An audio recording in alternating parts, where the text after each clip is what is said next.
G20 के दक्षिणी Africa की अध्यक्षता के तहत एक नई रिपोर्ट जारी की गई है और यह रिपोर्ट वैश्विक लेवल पर और भारत में जो आय की असमानता लगातार बढ़ रही है, उस ओर इशारा करती है। इस रिपोर्ट में कुछ खुलासे हुए हैं जिसमें कहा गया है कि भारत के सबसे अमीर 1% लोगों की संपत्ति में वर्ष 2000 से 2023 के बीच 62% की वृद्धि देखने को मिली है। इसी तरह ये रिपोर्ट अन्य हिस्सों के बारे में भी अपने कुछ आप कह सकते हैं निष्कर्ष जारी करती है। तो आज के न्यूज़ के सेगमेंट में हम इसी विषय पर चर्चा करने वाले हैं कि इस रिपोर्ट के अंतर्गत किन मुख्य बिंदुओं पर चर्चा की गई है, यह रिपोर्ट किस नई पहल के अध्ययन के बारे में बताती है, साथ में जानेंगे इस रिपोर्ट में किन विषयों को लेकर चेतावनी जारी की गई है। तो दृष्टि आईएएस के न्यूज़ प्रोग्राम में आपका स्वागत है। मैं हूं गीतांजलि। सबसे पहले हमने खबर की बात की। खबर है कि G20 की अध्यक्षता जो अभी दक्षिण अफ्रीका ने की, उसमें एक रिपोर्ट जारी की गई है और इस रिपोर्ट में जो असमानता बढ़ रही है लगातार, यह असमानता अंततः कहां जाकर रुकेगी, इस रिपोर्ट में से चेताया गया है। यह भी कहा गया है कि भारत के सबसे अमीर 1% लोगों की संपत्ति में वर्ष 2000 से 2023 के बीच 1% सबसे अमीर लोगों की संपत्ति में वर्ष 2000 से 2023 के बीच 62% की वृद्धि देखने को मिली है। ठीक है, यह कहा जा रहा है कि यह जो अध्ययन है, ये किसने किया है? यह अध्ययन नोबेल पुरस्कार विजेता, चूंकि इंपॉर्टेंट इसलिए हो जाता है कि यदि कोई नोबेल प्राइज विजेता व्यक्ति ऐसे विषयों पर अध्ययन करता है, ऐसी रिपोर्ट की अध्यक्षता करता है, इसका मतलब कि वह आसपास की सभी गतिविधियों को सम्मिलित करता है, उसके पास काफी डेटा होगा और डेटा के आधार पर वह रिपोर्ट जारी कर रहा है। रिपोर्ट में वह कुछ निष्कर्ष पर पहुंचता है। तो यह जो निष्कर्ष पहुंचा गया, या आप कह सकते हैं जो रिपोर्ट जिसके बारे में अध्ययन की बात हम कर रहे हैं, इसे नोबेल पुरस्कार विजेता जोसेफ स्टिग्लिट्ज ने की है।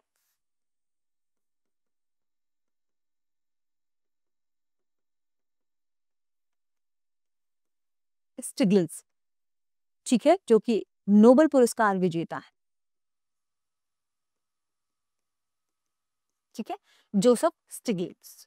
ठीक है, इन्होंने क्या कहा? इन्होंने इस अध्ययन में कहा कि यदि वैश्विक लेवल पर यह जो असमानता है यह बढ़ती गई, तो अंततः यह जलवायु परिवर्तन जैसे संकट को, लोकतंत्र से संबंधित जो मूल्य है उनको खत्म करने जैसे संकट को जन्म देगी। यानी इस रिपोर्ट के तहत उन्होंने चेतावनी जारी की है कि वैश्विक असमानता अभी इमरजेंसी सिचुएशन पर पहुंच चुकी है, आपातकालीन स्तर पर पहुंच चुकी है। तो इस अध्ययन में उन्होंने चेतावनी दी है कि वैश्विक असमानता, जो अमीर हैं वे और अमीर होते जा रहे हैं, जो गरीब हैं वे और ज्यादा गरीब होते जा रहे हैं। यह वैश्विक असमानता आपातकालीन स्तर पर पहुंच चुकी है।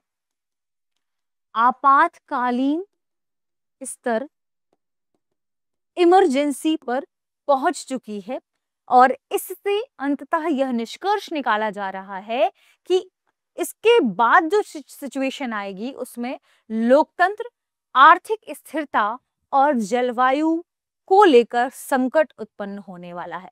जलवायु प्रगति को लेकर आप कह सकते हैं ये नकारात्मक परिणाम हमें देखने को मिलेंगे। तो लोकतंत्र, आर्थिक स्थिरता और जलवायु प्रगति में नकारात्मक परिणाम देखने को मिलेंगे। इसमें क्या चेताया गया है कि इससे, चूंकि इमरजेंसी सिचुएशन पर है वैश्विक असमानता, जो अमीर है उनके पास संसाधन अधिक है, जो गरीब है उनके पास संसाधन कम है। अमीरों के पास संसाधन की अधिकता की वजह से वो हर अच्छी चीज प्राप्त करने में सक्षम होंगे, जबकि जलवायु परिवर्तन के जो नकारात्मक परिणाम है वो सबसे ज्यादा गरीब देश झेलने के लिए बाध्य हो जाएंगे। तो उन्होंने कहा कि अंततः इसका परिणाम क्या देखने को मिलेगा कि लोकतंत्र और आर्थिक स्थिरता, जलवायु प्रगति का ह्रास देखने को मिलेगा। आर्थिक स्थिरता व जलवायु प्रगति है जो, उसमें हमें ह्रास देखने को मिलेगा, कहीं ना कहीं नकारात्मक रूप से प्रभावित करेगी। जलवायु प्रगति को खतरा के रूप में इसे देखा जा रहा है। अब बात कर लेते हैं रिपोर्ट के प्रमुख निष्कर्षों के बारे में। ये तो हमने खबर के बारे में चर्चा की है कि रिपोर्ट किन निष्कर्षों के बारे में चर्चा करती है। ये रिपोर्ट कहती है कि वैश्विक स्तर पर सबसे अमीर 1% लोगों ने इतनी ज्यादा संपत्ति अर्जित कर ली है कि अब गरीब लोग और गरीब होते जा रहे हैं। और भारत के संदर्भ में भी हमने बात की कि 1% लोगों के पास 62% से भी अधिक संपत्ति देखने को मिली, लगभग 62% की वृद्धि 2000 से 2023 के बीच में देखने को मिली। तो विश्व पर क्या देखने को मिला? वैश्विक स्तर पर सबसे अमीर 1% लोगों ने 2000 से 2024 के बीच नई बनी संपत्ति का लगभग 41% हिस्सा अपने पास रखा है। तो वैश्विक लेवल पर क्या देखने को मिला? वैश्विक लेवल पर हमने देखा या आपने देखा कि इस रिपोर्ट के अनुसार वैश्विक लेवल पर जो अमीर 1% लोग हैं, अमीर 1% लोगों के पास वर्ष 2000 से 2024 के बीच 24 के बीच जो इन्होंने जितनी भी वृद्धि देखने को मिली है, बनी पूरी संपत्ति है 2000 से 2024 के बीच, वो 1% लोगों के पास लगभग 41% है, लगभग 41%। ठीक है, ये था विश्व के लेवल पर। भारत के लेवल पर हमने चर्चा कर ली। वहीं दुनिया की आधी आबादी क्या है, केवल 1% संपत्ति प्राप्त कर पाई है। ठीक है, तो ये रिपोर्ट का दूसरा निष्कर्ष क्या कहता है कि वहीं दुनिया की आधी आबादी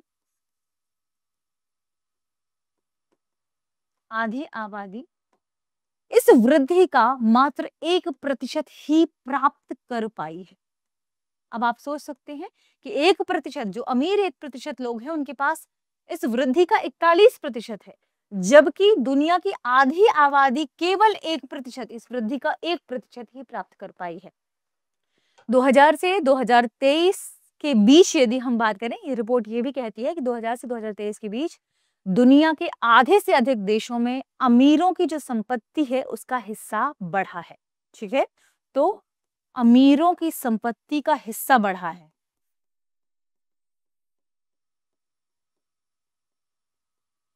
का हिस्सा बढ़ा है।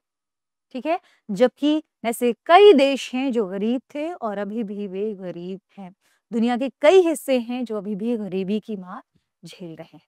तो ये जो आंकड़ा है 2000 से 2023 के बीच चर्चा कर रहा है। ठीक है, 2000 से 2023 के बीच लगभग हमने देखा कि दुनिया के आधे से अधिक देशों में अमीरों की संपत्ति का हिस्सा बढ़ गया है। भारत में देखने को मिला है 1% अमीरों की संपत्ति 62% बढ़ी है और चीन में 54% बढ़ी है। भारत में 1% अमीरों की संपत्ति में 62% की वृद्धि देखने को मिली है और चीन में इन्हीं 1% अमीरों की जो संपत्ति रही है उसमें 54% की वृद्धि देखने को मिली है। तो जो अमीर थे वे अमीर हुए, अमीर और गरीब के बीच की जो खाई है वह और बढ़ गई। रिपोर्ट इस ओर भी इशारा करती है कि अत्यधिक असमानता की वजह से कई सारी प्राकृतिक घटनाएं घटित होंगी और यह कहती है कि ये जो आर्थिक असमानता है ये किसी प्राकृतिक घटना का परिणाम नहीं है, जबकि यह राजनीतिक निर्णयों का परिणाम है। तो यह रिपोर्ट राजनीतिक निर्णयों की ओर इशारा करती है। इस रिपोर्ट में खास तौर से क्या कहा गया है कि ये जो आर्थिक असमानता है यह प्राकृतिक कारण से नहीं, यह प्राकृतिक घटना से नहीं बल्कि राजनीतिक निर्णयों से बढ़ी है, राजनीतिक निर्णयों का परिणाम है। ठीक है, अब बात कर लेते हैं रिपोर्ट में किस नई पहल के बारे में चर्चा किया गया है, ये भी इंपॉर्टेंट हो जाती है। तो जिस तरीके से जलवायु संकट से निपटने के लिए हमने अंतर्राष्ट्रीय स्तर पर एक पैनल का गठन किया है जिसे हम आईपीसीसी पैनल कहते हैं, वैसे ही यह रिपोर्ट इस ओर इशारा करती है कि वैश्विक लेवल पर आय की असमानता को मापने के लिए, विभिन्न देशों में आय के स्तरों को मापने के लिए वैश्विक लेवल पर एक पैनल का गठन करना चाहिए।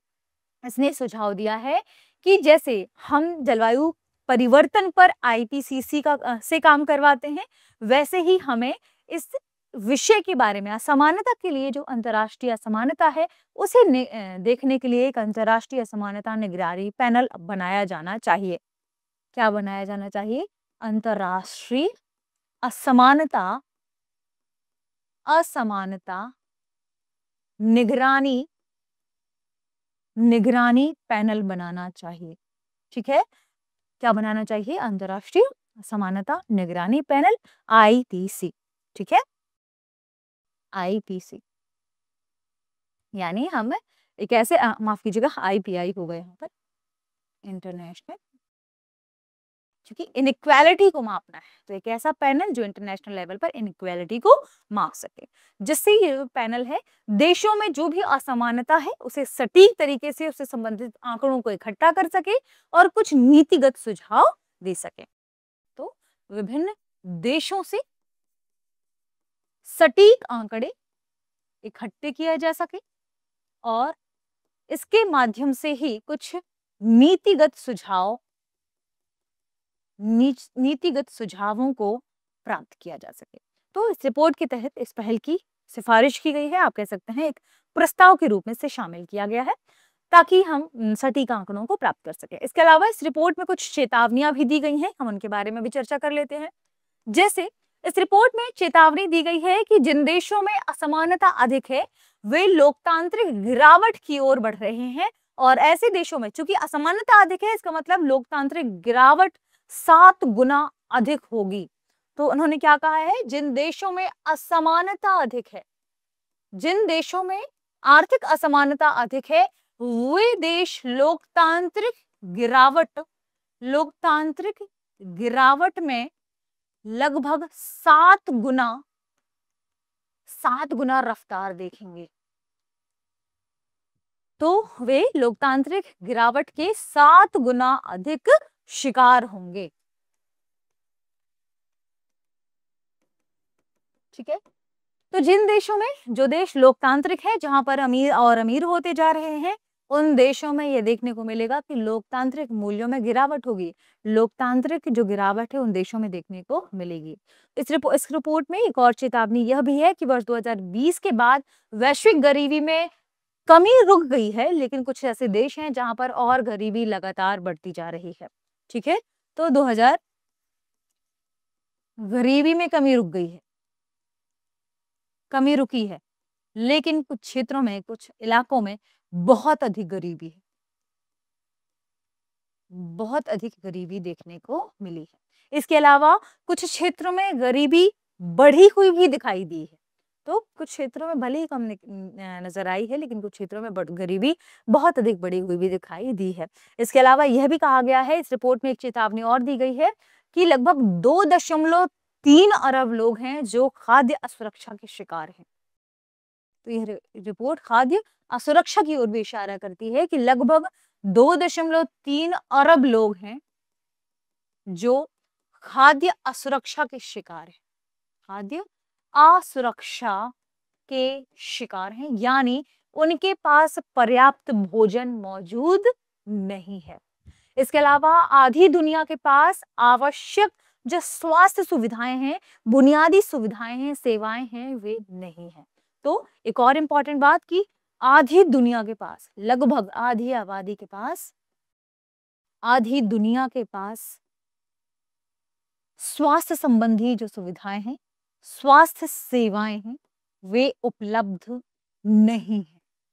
ठीक है, आधी दुनिया के पास स्वास्थ्य सेवाएं नहीं है, और ऐसा भी देखने को मिला है कि लगभग 1.3 अरब लोग इलाज की वजह से गरीब हो गए, कि उनके ऊपर इलाज का इतना ज्यादा खर्चा आया है। 1.3 अरब लोगों की बात कर रहे हैं हम, कि उनके ऊपर इलाज का, बीमारियों के इलाज का इतना खर्चा आया है कि वे इलाज की वजह से गरीबी का शिकार हो गए हैं, वे गरीब हो रहे हैं।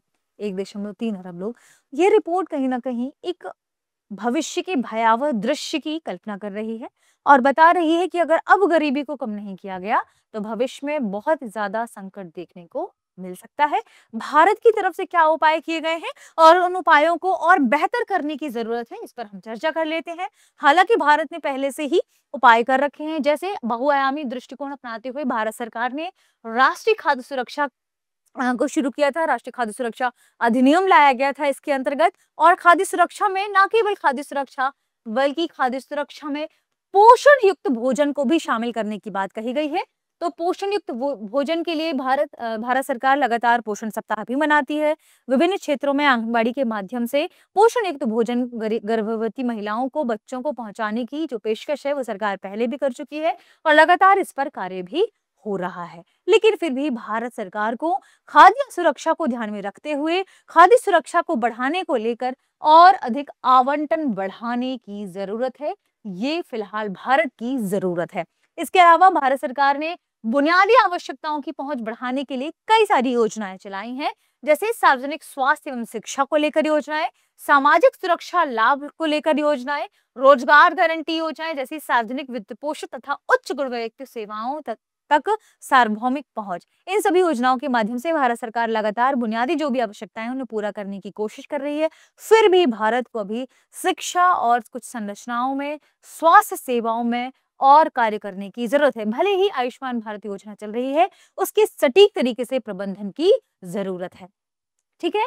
इसके अलावा रोजगार सृजन के तहत भारत सरकार स्टैंड अप इंडिया लेकर आई। हालांकि ये तो अब और भी ब्रॉड वे पे आगे बढ़ गया है। फिर भी जैसे रोजगार गारंटी स्कीम की हम बात करते हैं, स्टैंड अप इंडिया की बात करते हैं, तो अब ऐसी कोशिश की जानी चाहिए कि जो रोजगार दाता है उनकी संख्या बढ़ाई जाए, ताकि जो खेती से लोग, अब चूंकि कुछ लोगों की खेती खत्म हो गई, वे बेरोजगार हो गए, तो उन्हें अब कैसे रोजगार में शामिल किया जाए, ऐसे प्रयास सरकार को करने चाहिए।